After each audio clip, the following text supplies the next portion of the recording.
Vamos ver na parte 2 o desafio à idolatria. Tópico 1, a ordem do rei a todos os seus súditos. Tópico 2, a intenção do rei e o espírito do anticristo. Tópico 3, coragem para não fazer concessões à idolatria. Vamos ver então o tópico 1, a ordem do rei a todos os seus súditos. Nabucodonosor teve duas motivações principais para construir a grande estátua. Uma das motivações era exibir-se perante os povos do mundo representados naquele evento.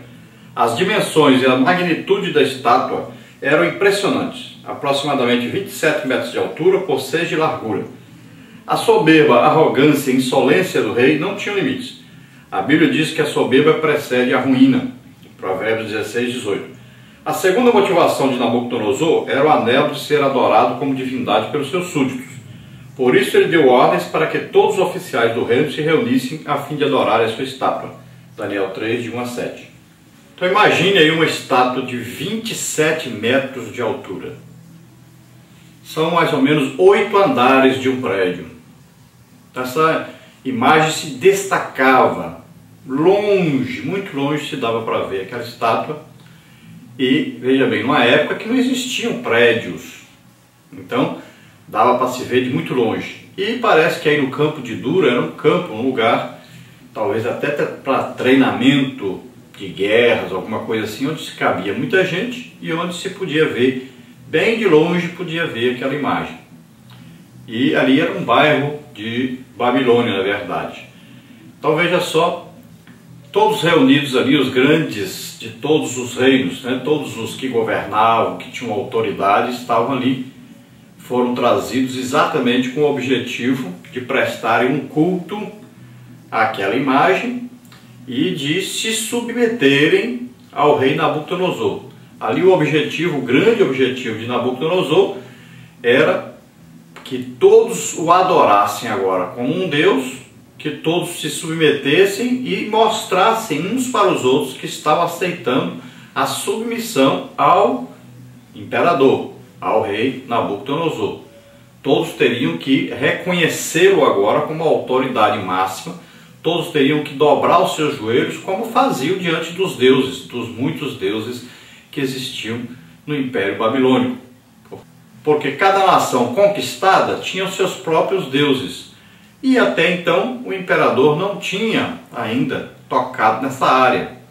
Ele liderava como um líder político, liderava como um líder que entendia de todos os assuntos, dominava então politicamente, geograficamente, dominava pela força e pela cultura. Agora faltava pela religião. Então Nabucodonosor poderia estar também aí se vangloriando, né, da riqueza que possuía e fazendo essa imensa estátua aí de ouro. Também a sua intenção era fazer então como se fosse um ecumenismo. Nós falamos ecumenismo, mas talvez não fosse bem um ecumenismo, né? Porque a palavra ecumenismo tem mais o significado de reunião entre os povos de Deus com o fim de adoração a um único Deus e de prestar um serviço a esse Deus. Mas também poderia ser aí uma ideia de uma reunião entre as religiões para aprovarem entre si a liderança de alguém que, na verdade, não estava buscando o único Deus verdadeiro, mas estava buscando uma liderança própria e uma adoração própria. Então, o sentido aí dessa reunião era mais esse. Nabucodonosor queria reunir todas as religiões em torno de si próprio. E ele se tornar, então, o centro dessas religiões, dominar todas essas religiões e passar a ser adorado como os deuses de todas essas nações eram adorados.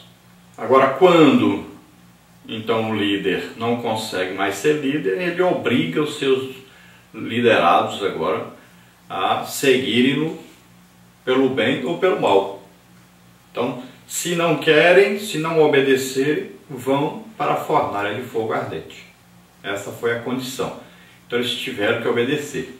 No tópico 2 aí nós temos a intenção do rei e o espírito do anticristo. A intenção de Nabucodonosor prenunciava o espírito do anticristo que levantará a imagem da besta para ser adorada no tempo do fim. Mateus 4, 8 a 10, Apocalipse 13, de 11 a 17. A intenção do rei era impor a religião diabólica de sua imagem para dominar o mundo, não só nos campos material e político, mas também no espiritual. Então veja bem que, assim como o anticristo, durante a grande tribulação, vai promover aí um período de paz, de união entre todos, e ele vai conseguir atrair todas as religiões em torno de si. Ele vai se apresentar para Israel como o Messias, vai enganar Israel e as nações, e vai fazer a união entre todos, e ele mesmo depois vai se colocar no templo em Jerusalém como Deus. E para que todos possam agora adorá-lo e se comprometerem com ele, então ele vai fazer o quê? Ele vai primeiro colocar uma marca em cada um do seu reinado, do seu poderio, da sua autoridade. Quem não aceitar morre. E também vai colocar uma imagem no templo em Jerusalém, para que essa imagem seja adorada, a sua própria imagem. E isso vai fazer com que os judeus despertem realmente do sono que estavam, do engano em que estavam, e eles vão perceber que ali não é o Messias. E então haverá um confronto aí entre os judeus e o anticristo. E a partir daí então o anticristo assumirá seu verdadeiro caráter, vai tirar sua máscara e vai revelar-se como o anticristo, porque agora ele vai perseguir a todos, vai matar todos que não quiserem obedecê-lo, que é o mesmo princípio que o islamismo usa, que as cruzadas, no tempo das cruzadas, usou para obrigar as pessoas a seguir a sua religião, a obrigar as pessoas a adotarem o mesmo Deus, os mesmos profetas, a adotar o mesmo líder. Então, é esse mesmo princípio. E já estava, então, esse princípio, que era um princípio satânico, diabólico, que estava já em Nabucodonosor. Essa era a intenção dele. Então, assim ele dominaria, tanto materialmente, como politicamente, como também religiosamente, todas as nações. No tópico 3, coragem para não fazer concessões à idolatria. Os 3 jovens hebreus estavam naquele local por força da ordem do rei. Todos os grandes nomes do país, os chefes de governos, os sátrapas, os governadores das províncias, os sábios, os sacerdotes dos vários cultos pagãos, todos estavam lá. A ordem era que quando a música fosse tocada, todos deveriam ajoelhar-se e adorar a estátua do rei. Quem não obedecesse seria lançado na fornalha de fogo ardente. Como sabemos, os 3 jovens hebreus preferiram morrer queimados a negar a fé no Deus de Israel. Talvez alguém se pergunte assim: mas se os 3 jovens já sabiam que a reunião seria para adorar a imagem, o que eles estavam fazendo lá? Por que não escaparam? Por que não deixaram de ir? Porque a convocação era para todos. Eles tinham que estar lá. Eram obrigados a estar lá. Eles não eram líderes principais, como no caso de Daniel, mas eram líderes das províncias, né, do estado, alguma coisa assim, mas não líder geral, com importância, capaz de poder ir ou não a uma reunião. Então, eles foram convocados. E nós acreditamos que Daniel não estava nem na cidade, estava longe, porque nós acreditamos que Nabucodonosor, ele estava na verdade ali, então, indo contra Deus, o sonho que Deus mandou Daniel revelar, que ele seria apenas a cabeça da imagem, a cabeça de ouro da imagem. Então ele queria provar que, na verdade, o seu reinado não teria fim, então ele manda fazer uma imagem toda de ouro e exatamente confrontando a revelação que Deus havia lhe enviado. Então, Daniel não estava, mas os 3 jovens, Sadraque, Mesaque e Abednego, que é Ananias, Misael e Azarias, estavam lá, foram convocados e tinham que obedecer a essa ordem do rei. O rei não se importou muito com eles, talvez nem se lembrou de que talvez eles pudessem se levantar contra, porque se o rei tivesse lembrado que aqueles 3 jovens eram os mesmos 3 que agora, já com 50 anos aproximadamente, eles poderiam se levantar contra ele, poderiam se lembrar de Daniel e serem fiéis ao Deus de Daniel, então ele não teria nem convocado aqueles 3. Mas ele se esqueceu disso. E se esqueceu porque Deus deu um jeito dele se esquecer. Porque Deus tinha algo a fazer ali. E usar os seus servos, né? Então, ele convocou a todos. E ali estavam também os 3. Não são mais jovens. Muita gente fica chamando de jovens aí todo o tempo. Aí o Ananias, o Misael e o Azarias. Mas quando aconteceu esse fato, dessa adoração, essa imagem de Nabucodonosor, eles já tinham por volta de 50 anos ou um pouco mais. Já estava no final do reinado de Nabucodonosor. Então não eram jovens mais. Então agora eles vão para a reunião e lá eles tomam essa decisão. Nós não vamos adorar a essa imagem. Nós não podemos adorar a nenhum Deus, só o Deus verdadeiro. E a palavra de Deus diz em Êxodo, capítulo 20, não terás outros deuses diante de mim. Não farás para ti imagem de escultura, nem semelhança alguma do que existe no céu, na terra ou debaixo da terra. Porque eu sou Deus zeloso, que visito a iniquidade dos pais nos filhos, até a 3ª e 4ª geração daqueles que me aborrecem.